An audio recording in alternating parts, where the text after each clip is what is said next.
I'm John Warren, Director of Admissions. Good to have everyone here for today's Zoom at noon. This is part of what we hope is a continuing conversation between our applying families and Columbus Academy. We've already started screening in the lower school. We have about 15 people on the Zoom call today.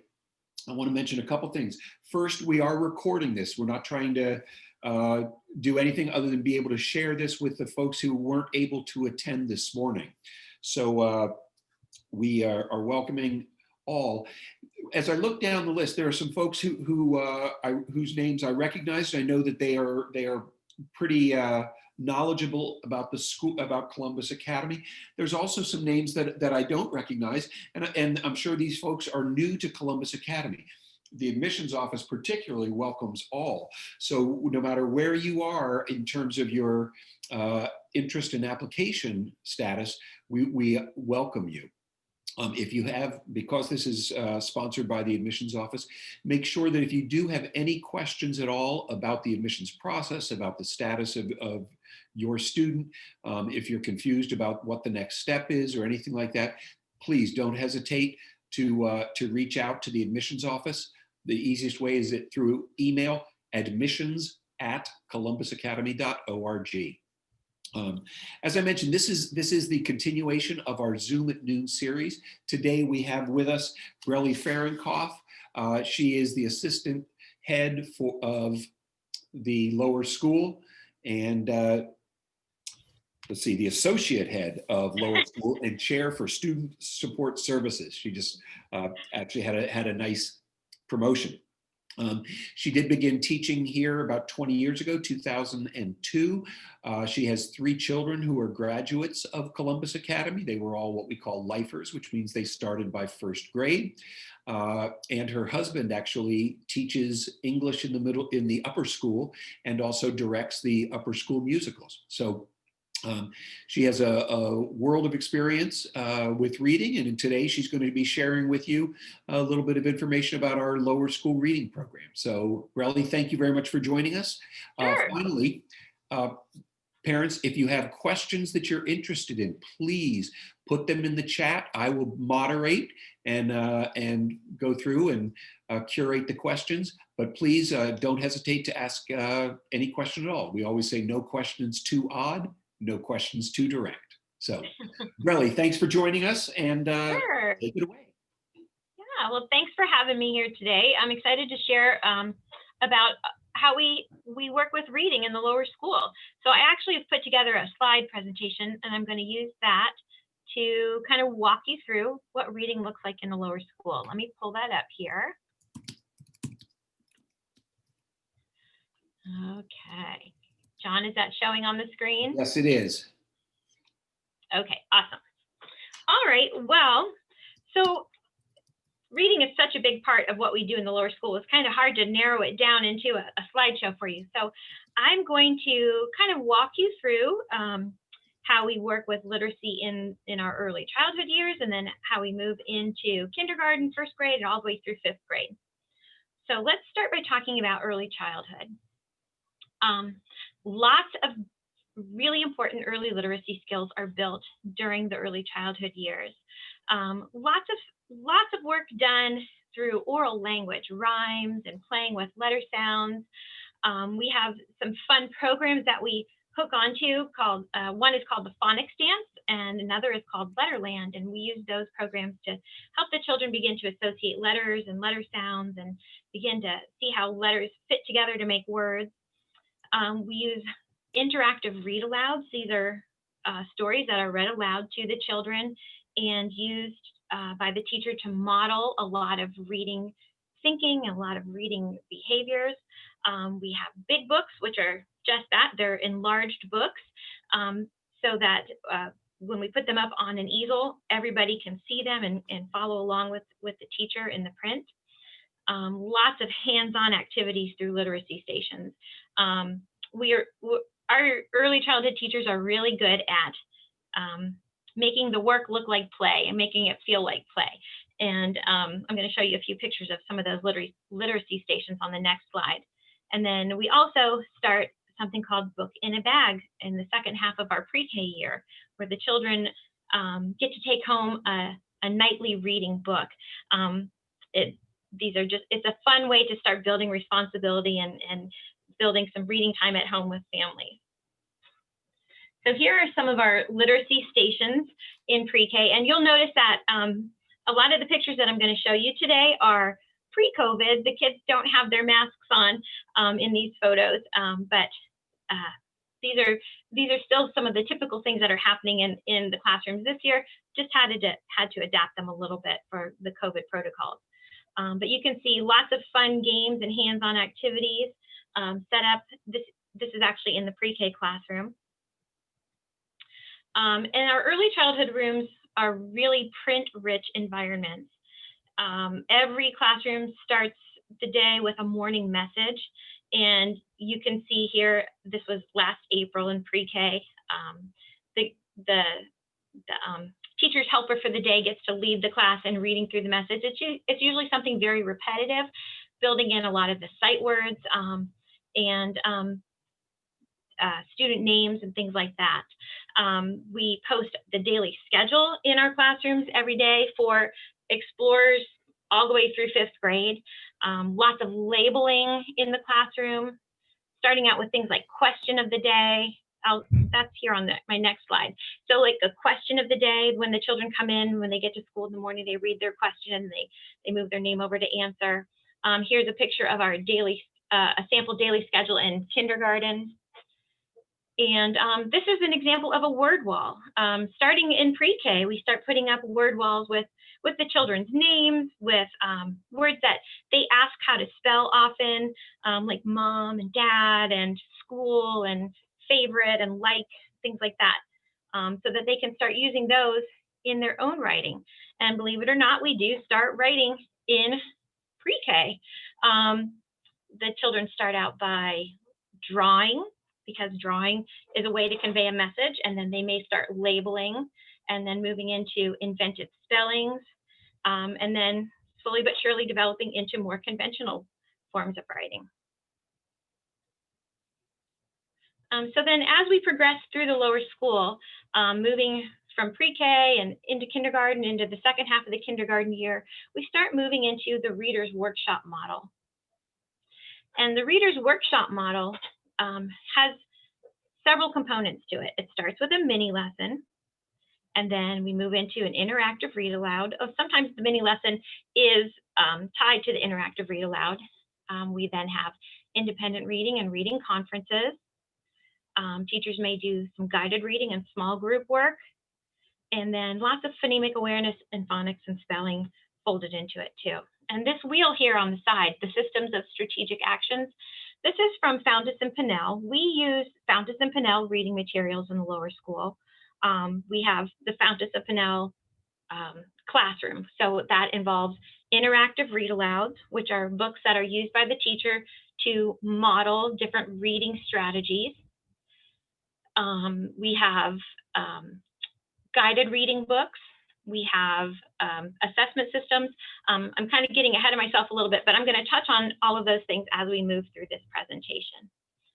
But when we talk about reading with the students, we talk about how reading is thinking and how we're always thinking as we're reading. And so thinking within the text, thinking about the text, and thinking beyond the text.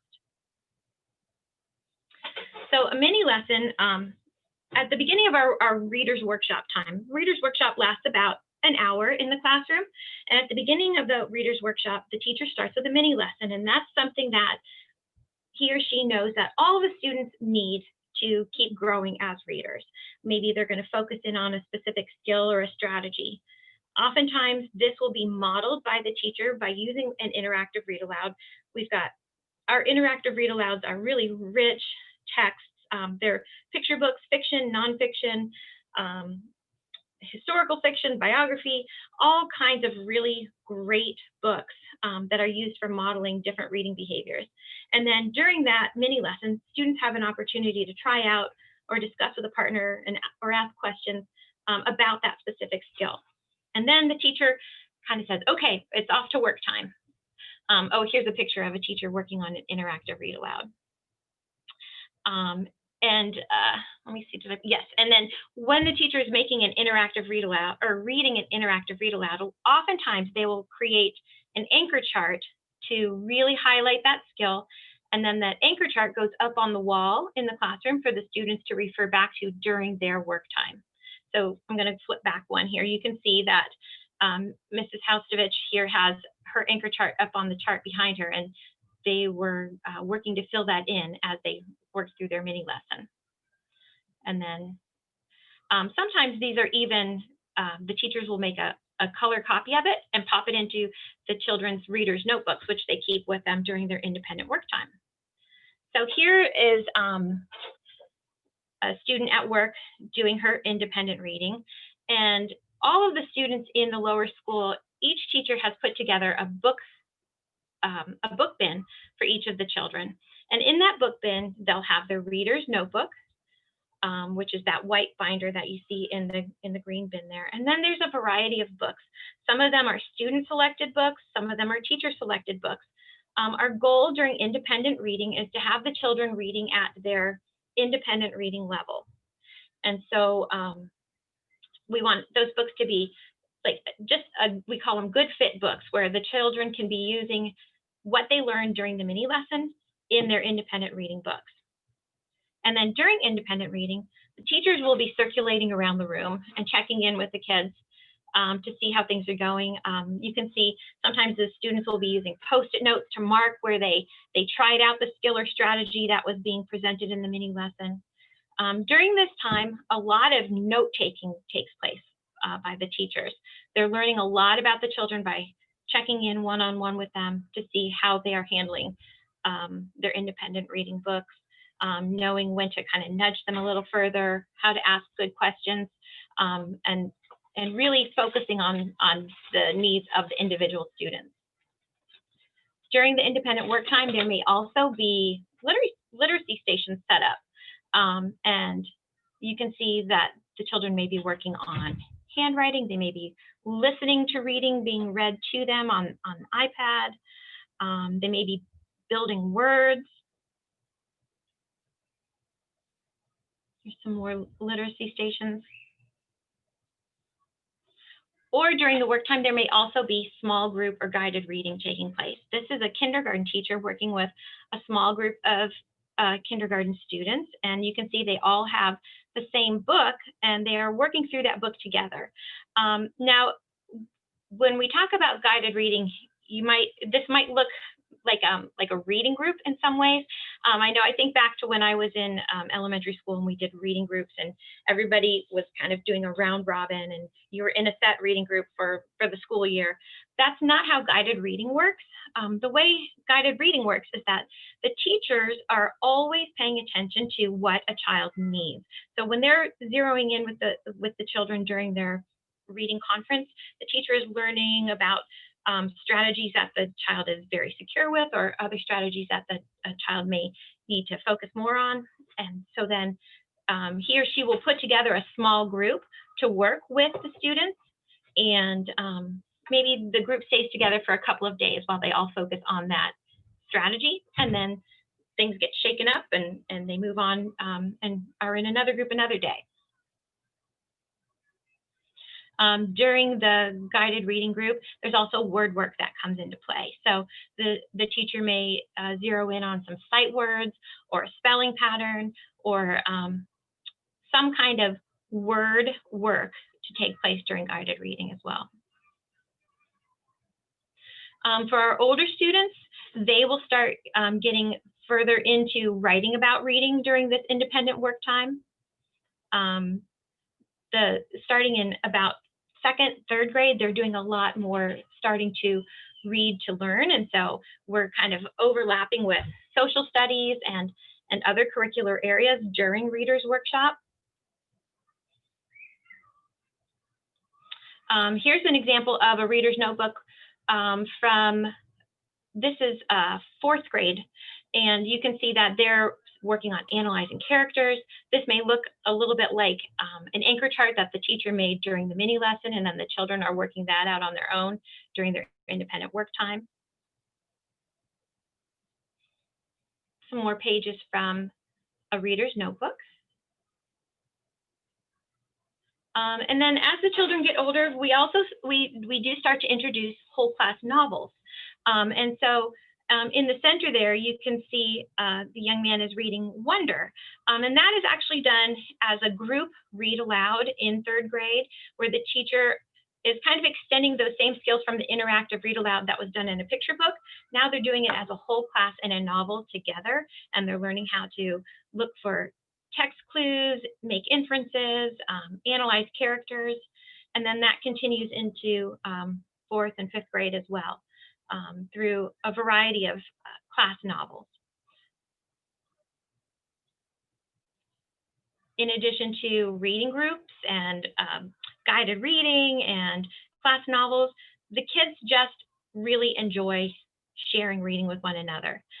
You can see on the left that this is a 2nd grade class, and the kids can sign up to be a guest reader in their classroom, and they pick out a favorite book, and then they'll get to do story time for their class. Or they may do that on a birthday or a special occasion. They also give book talks. So once somebody finds a book that they really love, then they get to write up a book talk and share what they've learned and what they love about this book, and get their classmates excited to jump in and read that book too. Hey, Brelle. Yeah. This might be a good time to, there's a question in the chat. How are we managing these small groups with distancing and COVID at this point? Yes. These are obviously pictures. So yeah. Yeah, that's a good question. So it is looking a bit different this year. You know, we're having to work on keeping the kids distance. You can see in this picture that the desks are kind of like making big tables. Right now the desks are spread out. We actually have here, I'm going to grab one of these.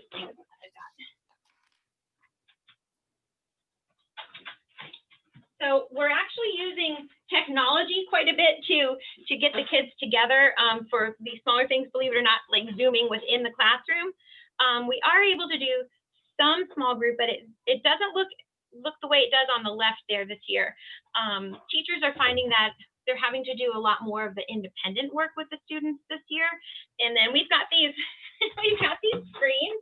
I know they don't, but we've got, each teacher has one of these in the room so they can sit, you know, close. When you're reading with students, you want to be up close to them because you want to see what they're doing with the page and where their eyes are going and how they're tracking. And so it's really important for us to be close to the kids, but we also know we have to be careful about that this year. So we're finding ways to kind of do that in a safer way this year. But that's a great question. It does look different this year, but the teachers are doing an amazing job of adapting. And one of the things that one of the things I've noted on here that we've been using a lot this year is RAS Kids, Reading A to Z RAS Kids. And what the teachers can do is, the kids have always had access to RAS Kids, but this year what we're doing is they're electronic books. It's a website. We have a subscription to it.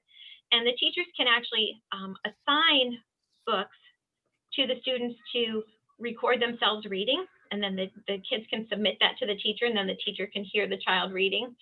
So that's one way that we've kind of gotten around some of the COVID needs. Just a lot of creativity going into play. Yep.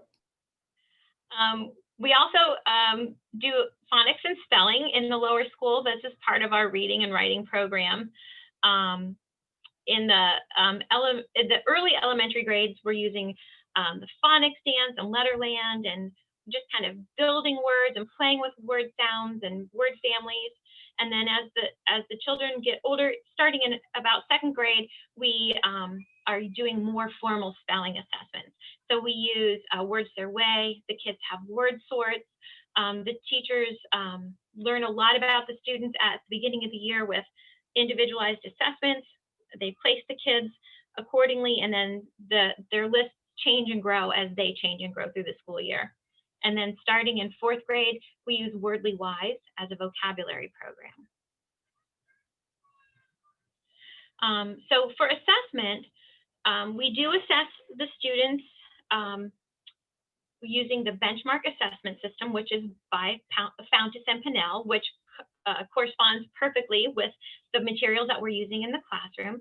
And the benchmark assessment system is done in a one-on-one setting where the teacher has the student read a book, and then they have a conversation afterwards, a comprehension conversation where the student tells what they learned about, inferences they made, what they know about the character, and then that helps the teacher place that student in independently leveled books, and it also helps the teacher make decisions about the instructional level. The instructional level is just past that independent level. It's where the teacher knows that the student is secure enough, but also has enough of a challenge to keep moving forward.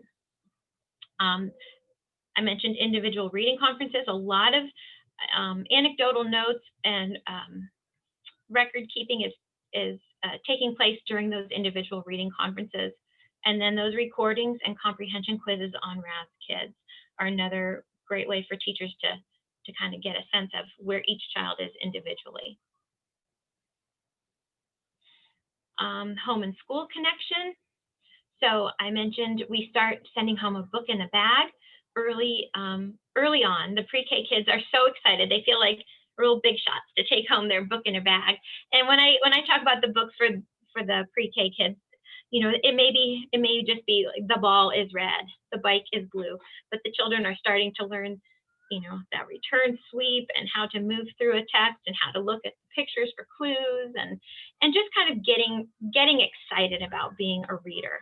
And then nightly reading is part of daily homework all through the lower school, usually anywhere from 10 to 30 minutes of just independent reading. And usually that's just a book of choice or sitting and reading with parents or with a sibling. We have summer reading expectations with the librarians put together an amazing list of resources for the summer. As the kids get older, the fifth grade moving into sixth grade does have an assigned novel for the summer.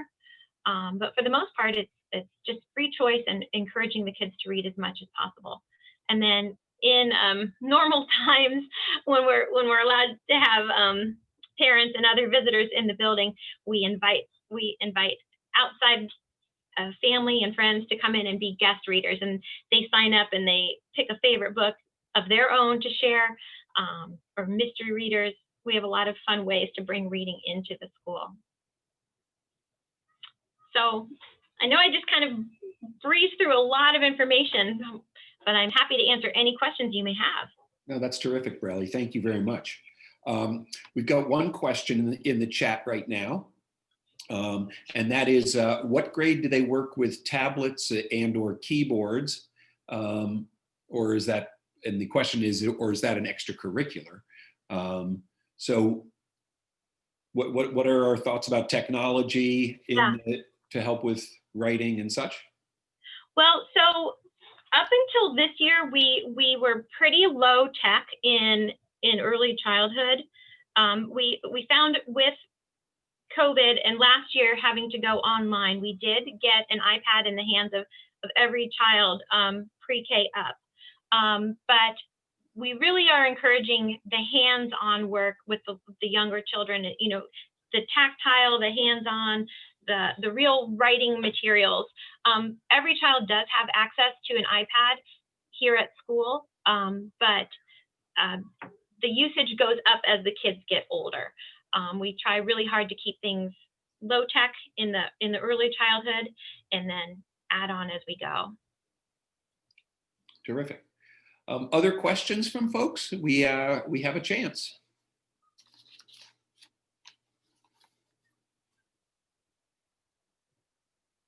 I hope. Pregnant pause. Oh. Kara, do you want to write your question into the, do you want to write your question into the chat, please? Or maybe I can.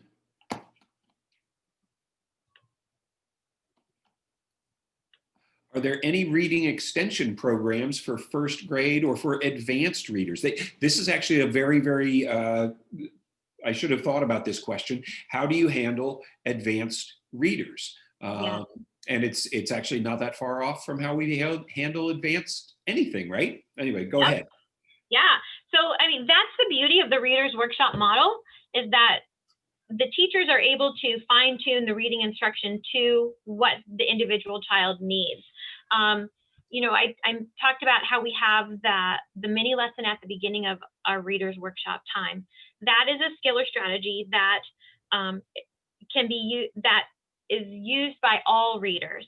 It's usually a 10 or 15 minute lesson on that skill or strategy, and then the children break off into working on their own independent work.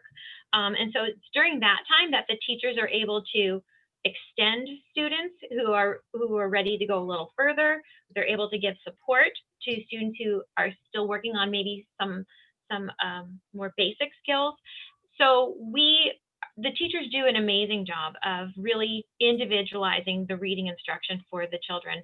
The Readers Workshop model is what allows us to do that, because we have such a range of materials available to us that we spend so much time getting to know the children as individuals that we're able to do that. Yeah. And then there's a question here about, this is actually not on the topic necessarily of the reading, but the question is, what about foreign language classes, and are there any opportunities for musical instruments? Again, this isn't quite the reader, but you know the answers here. Yeah, so we start Spanish instruction in the lower school and pre-K, and depending on the grade level, it's a certain number of days in our rotation. We are on a 6-day rotation in the lower school, so rather than going, PE is on Monday and music is on Tuesday, we're A through F days, and the children generally have Spanish 3 times within a 6-day rotation. For about 20 to 30 minutes, depending on their age. And then for music, children have the opportunity to join orchestra or the strings program starting in 2nd grade. And that's actually after school. So that takes place with David Wong and Dr. Sujin Lee. And they have a sign up at the beginning of the year, and the children stay after school, and they have it, I want to say, 2 or 3 times a week after school. Mm-hmm. Another question here. How will you manage one-on-one with small children if they need a little bit more help with a lesson? Yeah, so we use Responsive Classroom as our social emotional curriculum, and the Responsive Classroom really focuses on those first 6 weeks of school of building routines and just getting to letting the kids get to know you as a teacher, the teacher getting to know the kids as individuals, and then just talking about norms and how to kind of operate as a group in the classroom. And so a lot of routines are put in place during those first 6 weeks of school, which then allow teachers to spend that individual time with the children. Also, in our normal school years, there are almost always 2 teachers in the classroom throughout the day. For our pre-K students, we have 2 full-time teachers in the room and an associate who kind of bops between the rooms. In kindergarten, we have 2 full-time teachers all day long. And in 1st grade, we have a full-time teacher all day long and an associate teacher who stays until about 1 o'clock. And so that, combined with our small class sizes, really allows a lot of individualized attention. On top of that, if there's ever a need for a little extra work in bringing a student up to like the specific benchmark level, we also have support services in the lower school. And so we have reading support teachers who may pop into the classroom and be a 3rd teacher in the room for a while, or even pull a child out to do some additional skill building outside of the classroom. Great. There is a question here. What is the process in selecting books to ensure diversity among authors, cultures, and characters? That's a great question. So we are really spending a lot of time thinking about that in the lower school. It had been part of our goal 2 work in looking at providing a diverse curriculum for our students. Part of the reason we chose the Fountas and Pinnell books is because they actually build a lot of that in already. There's such a wide range of characters and just a lot of different people and places represented in the books that we're reading with the students already. And then just part of our very intentional work, we have a strategic plan, and goal 2 is really focused on diversity and inclusion. And we do a lot of intentional work just to take a step back and think about how we're handling that in the classroom as well. Right. And as the director of admissions, I want to add that it is very important to recognize Columbus Academy actually has over 40% students of color. And so diversity diversity and inclusion are an incredibly important piece of what we're doing here at Columbus Academy. We've got a couple more questions here in the chat. And so it is 12:30. If people want to stick around, we try to keep these to half an hour. We would love to have you stay. So we have these 2 questions, and I'm actually willing to stay. I'm free until about 1 o'clock, so I can be answering more questions. There's someone who says their child has a stutter and wants to know. Receives therapy already for it. Talk a little bit about how our approach would be, and do the teachers have experience dealing with such things? So, I mentioned that we have reading support. We also have speech and language support. We have a wonderful speech and language pathologist two speech and language pathologists. Adrian Mosier works with our students early childhood through 3rd grade, and then Alexis Marin works with our students in 4th and 5th grade. Sometimes we have students come to us with a previously diagnosed need, and then our speech and language pathologist works with the parents to work out a good routine and schedule for support. Other times we may have a teacher notice something once we've gotten started in a school year, and so our speech pathologists are able to do some assessing and evaluating as well. So we have support in place. Great. And finally,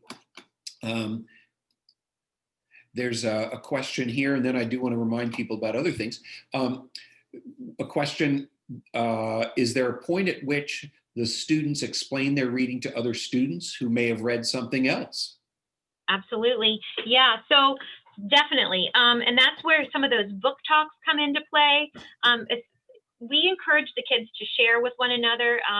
During Reader's Workshop time, the children have those individual book bins, but there will be times when they'll be encouraged to work with a partner and do partner reading with one another.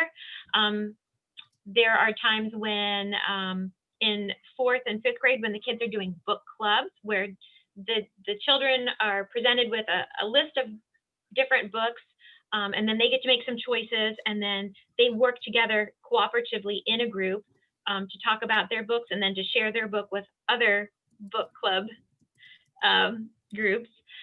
Yes, definitely. There's lots of time for the children to talk to each other about what they're reading and what they're reading, sharing with one another, encouraging each other to try out new books.